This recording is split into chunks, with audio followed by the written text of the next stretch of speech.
Kalau Anies melihat kasus Jokowi sekarang ini, ijazah palsunya Pak Jokowi sekarang ini, pasti dia ketawa, ngakak, tapi dalam hati. Kenapa saya katakan begitu? Anies Baswedan logikanya itu main, logikanya itu runut, logikanya itu rinci. Di mana letak rincinya? Akan saya beberkan sama kawan-kawan. Ini yang terlucu sejarahnya di dunia masalah kasus ijazah palsu ini yang sedang bergulir sekarang. Termasuk ada Roy Suryo nanti, termasuk ada yang melaporkan UGM, termasuk Jokowi yang katanya mau memberikan bantuan hukum kepada Kosmojo. Tapi yang membedakan mereka yang pernah bergerak di dalam sebuah organisasi AMI, pernah punya cita-cita, pernah punya idealisme, dan itu selama bertahun-tahun dirawat, digembleng, diuji, apalagi yang eranya 85 ke atas. Karena pada masa itu kalau training pun harus sembunyi-sembunyi, harus di Karangkajen, di tengah kota, di tengah kampung, di kota gede, tengah kampung, nanti kadang-kadang di Kulon Progo. Jadi itu periode di mana idealisme itu diuji. Nah, apa yang menarik teman-teman? Sesudah kita memiliki idealisme itu, dalam perjalanan kita akan ketemu dengan pilihan-pilihan yang sering mengharuskan kompromi. Pilihan-pilihan di mana kita harus mengambil sikap, harus mengambil keputusan yang belum tentu sesuai dengan yang. Tapi apa yang membedakan antara yang pernah aktif dan yang tidak? Yang pernah aktif itu punya moral kompas. Kalaupun dia melakukan kompromi, maka dia tahu berapa derajat kompromi yang menyimpang dari kompas, sehingga tahu harus kembali lagi. Karena kita tahu di dalam perjalanan tidak mungkin semuanya seperti idealnya, pasti ada nyimpang. Tapi ketika bergeser, dia tahu berapa jauh itu geser. Nah, yang tidak punya idealisme itu, yang tidak punya pengalaman itu, ketika melakukan kompromi tidak tahu berapa derajat meleset dari. Dan apa yang terjadi? Terus-menerus akan melakukan berbagai macam pilihan keputusan yang lama-lama makin jauh dari idealisme. Dr. Haji Anies Rashid Baswedan SEMPP PSD, sehat selalu, sukses dunia akhirat, amin. Ini ngomong-ngomong gelarnya panjang banget. Ini asli nih. Asli dong ya. Bukan kaleng-kaleng. UGM asli, luar negeri asli, kinerjanya asli, pemikirannya asli, hasil karyanya asli. Mantap. Allahumma inna nas'aluka salamatan fid din wa ziyadatan fil ilmi wa barakatan fil rizqi wa afiatan wa sihatan fil abdan wa taubatan qoblal maut rahmatan indal maut wa maghfiratan ba'dal maut wa najatan minan nari wal afa indal hisab wa hadatan nazri ila wajhikal karim bi rahmatika ya arhamar rahimin. Amin. Kita mulai dulu logika yang dijalankan kalau Anies melihat kasus ini. Coba saya masuk dulu dalam pikiran Anies Baswedan. Anies Baswedan pasti melihat, pertama-tama Roy Suryo melihat sebuah tayangan ijazah di mana, di media sosial lah, pasti ditengok Anies Baswedan kan, ditengoknya itu. Kemudian kata Roy Suryo itu yang diupload itu palsu. Logika Anies kan berpikir begini, ya pasti betul. Seluruh rakyat Indonesia dari TK sampai SD sampai tua bangka mengatakan yang di-upload orang itu adalah palsu. Contoh, karena yang di-uploadnya itu fotokopi. Fotokopi ini uang. Kalau kita fotokopi, kemudian fotokopi uang tersebut, apa kita sebut? Uang palsu.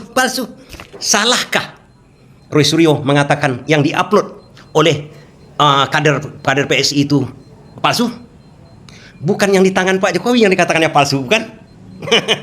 Memang cerdik juga siapa ini Roy Suryo ini. Jadi kalau Anies berpikir, ya betul lah si Roy Suryo mengatakan begitu. Oh, kalau si Responsiani kan skripsi, itu lain cerita lagi. Ini maksud saya. Pertama, itulah maksudnya. Jadi yang sekarang ini dimasalahkan, lain lagi masalahnya. Yang gatal kepala, yang digaruk kaki. Kan tidak nyambung kawan-kawan. Pertanyaan Anies maksud saya, tentu saja, kenapa Jokowi merasa direndahkan serendah-rendahnya? dihina sehina-hinanya yang dikatakan oleh Roy Suryo cuma yang diupload oleh kader PSI, kata Roy Suryo kan. Bukan ijazah Pak Jokowi yang asli itu yang dikatakannya, yang diupload. Ingat itu. Yang diupload. Logika apa yang masuk di kepala kita sebagai orang yang beriman, begitu kan? Seperti Anies Baswedan. Logikanya sederhana, tidak berbelit-belit. Cukup seperti itu aja. Apakah itu ngakak dibuatnya Anies Baswedan? Belum yang itu maksud saya. Belum yang itu, kawan-kawan. Coba perhatikan ini. Ada orang yang menuntut UGM serta Kusmojo, dosen pembimbingnya Jokowi tersebut. Tapi alasannya ini yang membuat kita ngakak. Jadi kalau saya sih tidak berpihak kemana-mana. Cuma saya melihat efeknya daripada kegaduhan ini terjadi penurunan nilai rupiah terhadap nilai dolar Amerika. Sampai ke situ, Pak Komarudin, yang Anda lihat? Ya. Efeknya sampai ke situ, ke penurunan dolar? Iya.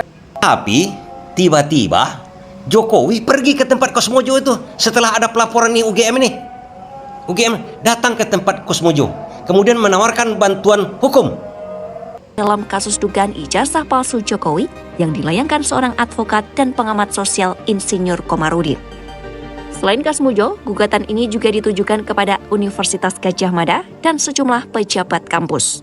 Gugatan itu didaftarkan ke Pengadilan Negeri Sleman pada 5 Mei 2025 dengan tuduhan adanya dugaan perbuatan melawan hukum dalam proses pengesahan ijazah Jokowi saat kuliah di UGM.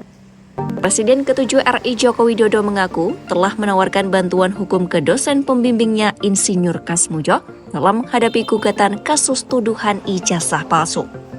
Tawaran Jokowi ini disampaikan saat ia berkunjung ke kediaman Kusmojo di Pogung Kidul, Kepanewan Melati, Kabupaten Sleman, Yogyakarta pada Selasa 13 Mei 2025. Momen kunjungan Jokowi saat itu diunggah di akun Instagramnya @jokowi. Ya, saya ke sana karena saya membaca beliau, Pak Insinyur Kusmojo, kemudian Dekan Fakultas Kehutanan, Rektor UGM digugat. Beliau ini kan sudah tua, sudah sepuh. Saya ke sana untuk konfirmasi apakah mungkin saya bisa membantu dari sisi tim hukumnya. Nah, ternyata sudah dibantu dari Fakultas Kehutanan mungkin. Coba kita nilai dulu, apakah ini lucu atau melawak-lawak? Ada dua macam cuma konsekuensinya. Dilaporkan UGM. Apa alasannya melaporkan UGM dalam kasus ijazah palsu ini? Tidak ada urusannya dengan UGM. Kemudian dengan Kusmojo. Apa ditersangkakan dia? Apa yang melawan hukum dia? Karena kalau orang dilaporkan kan melawan hukum. Apa? Walaupun ditandatanganinya, tidak ditandatanganinya skripsinya Jokowi. Apa bisa ditersangkakan dia tidak tanda-tangani atau tak mau dia pada waktu menjabat? Tak bisa kan? Apa masalahnya? Kemudian UGM, kalau ada oknum bekerja di situ yang menyalahgunakan, yang mencetak ijazah palsu atau mengatakan ijazah Pak Jokowi itu palsu, tak bisa juga. UGM-nya ditersangkakan. Ini kan lucu-lucu nih. Pertama, ada yang melaporkan. Siapa yang melaporkan itu? Itu pengacara, Komarudin namanya. Kemudian tiba-tiba Jokowi datang ke tempat Kusmojo. Katanya iya, seakan-akan ketakutan Kusmojo itu di situ kan, ketakutan dia katanya. Itu tawarkan hukum.